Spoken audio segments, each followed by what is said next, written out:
You pop out of a dingy dormitory in the Squid Game facility. The pink jumpsuit they hand you might look fashionable on a runway, but the moment you catch your reflection, you cringe. You can't help but wish you looked like some intimidating enforcer instead of a walking bottle of Pepto-Bismol. But fashion is the least of your concerns. Your real problems are the frontman and his VIP overlords. These masked figures inspect you like your meat at a butcher shop. If you show weakness, emotion, or independent thinking, you're out, or worse. Luckily, you're compliant enough to pass. They assign you a geometric mask, circle, triangle, or square, reducing your entire identity to a shape. Training begins immediately. The frontman doesn't waste time on niceties. Your existence is compressed into a few brutal weeks of service. If you're lucky, you might survive until the end of the games without being executed for some minor infraction. To the organization, you and your fellow guards are merely tools. Even the food reminds you of your status: bland, utilitarian meals engineered to provide just enough nutrition to keep you functioning. It looks like industrial waste and tastes worse. Every bite makes you long for something from your old life.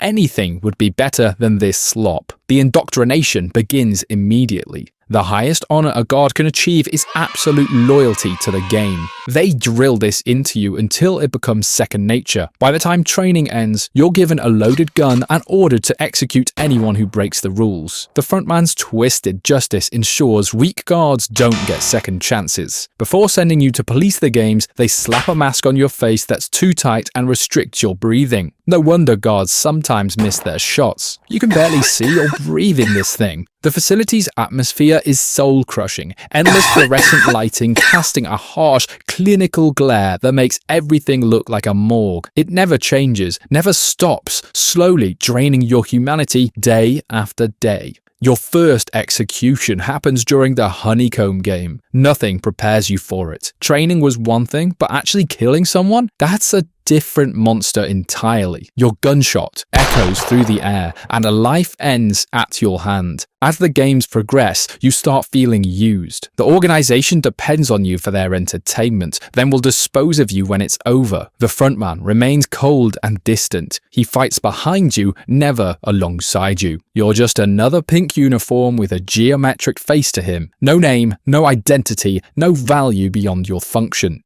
The marble game changes something in you. Watching a player sacrifice himself for his elderly partner ignites a flicker of compassion in your chest. But you cannot show it. You maintain your robotic demeanor as human tragedy unfolds before you and another piece of your humanity dies. After each game, the hollow feeling grows. The players who showed kindness are now gone because of you. Yet the guilt churning in your chest has nowhere to go. The threat of your own execution overrides any impulse toward mercy or rebellion. You hate your reflection now. Behind that mask is a murderer, but the organization doesn't care about your guilt. They just give you new orders and expect obedience. The staff quarters become your only respite. There, you're just another shape, another anonymous guard drowning in regret. You contemplate stealing prize money despite knowing it means death. During off hours, you haunt the maintenance corridors where cameras don't reach. That's where you meet them.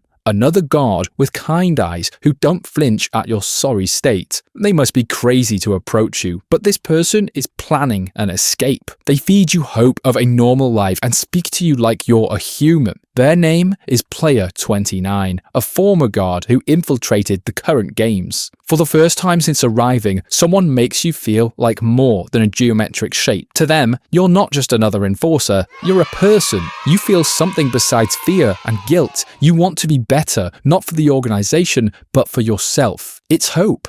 Dangerous, forbidden hope. The organization doesn't tolerate independent thought in its drones. When security cameras catch you whispering with Player 29, they storm your quarters and drag you away. Don't wait up, the frontman says coldly through his mask. You've executed players and survived psychological torture, but this betrayal breaks you completely. Your punishment? Serving under the VIP's personal bodyguard, a man whose temper makes the glass bridge game look safe. You've heard he shot a guard for coughing during dinner and executed a worker for making eye contact. 6 feet of pure sadism in an expensive suit. He makes you clean bloodstains with your toothbrush while players die nearby. Escape is impossible. The facility is an inescapable island. The worst part is reliving the game's horrors. He forces you to watch recordings from previous years, analysing the entertainment value of each death. Kind of like working for an extra messed up Mr. Beast. You serve through an entire new season of moral crimes and fear. Fresh recruits arrive and veterans disappear, reassigned to menial tasks or quietly disposed of. It's like watching your species go extinct. You almost wish for the same fate. Then comes the final game, and the frontman selects you to oversee it. The responsibility for these last deaths weighs on you like a concrete suit. Player screams keep you awake at night, along with nightmares about someone called Player 456. Life isn't entirely miserable. You play cards during breaks and occasionally escort VIPs. But everything comes crashing down when a player discovers the organ harvesting operation and exposes it all. Sirens blare as a man in a green tracksuit tears through your carefully constructed world. And then silence. As the facility explodes in scandal and exposure, you feel something long forgotten: relief. The pink uniform that wants to find you now lies discarded on the floor, a symbol of how easily systems can transform ordinary people into instruments of cruelty, while making them victims of the very same system they enforce.